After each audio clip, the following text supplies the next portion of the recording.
ময়না কথা কেন কয় না, বলছি বুবলির ভিডিও গান ময়নার কথা। পিছিয়ে গেল বুবলির বহুল সমালোচিত গান ময়নার রিলিজ ডেট। তবে হঠাৎ একই হলো যে গান রিলিজ হলো না। চলুন জেনে নেই বিস্তারিত।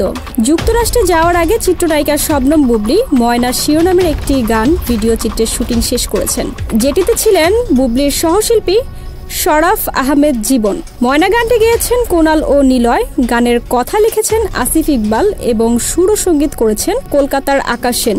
এই গান দিয়ে নতুন এক অভিজ্ঞতার মধ্যে দিয়ে যাচ্ছেন বুবলি। গানটি গানচিল মিউজিকের নতুন প্রজেক্ট বাংলা অরিজিনালসের প্রথম গান।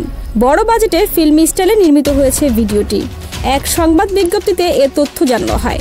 24 জুলাই গানটি প্রকাশের কথা থাকলেও মাইলস্টোন ট্র্যাজেডি এবং দেশের সার্বিক পরিস্থিতিতে গানটি প্রকাশের সিদ্ধান্ত থেকে সরে আসে প্রযোজনা প্রতিষ্ঠান। ময়না গানের পরবর্তী মুক্তির তারিখ প্রতিষ্ঠানের ফেসবুক পেজের মাধ্যমে যথাসময় জানিয়ে দেওয়া হবে বলে জানানো হয়েছে। এই উদ্যোগের জন্য টিমের সদস্যদের সাধুবাদ জানানো যেতেই পারে। সত্যিই দারুণ এক সিদ্ধান্ত নিয়েছেন তারা।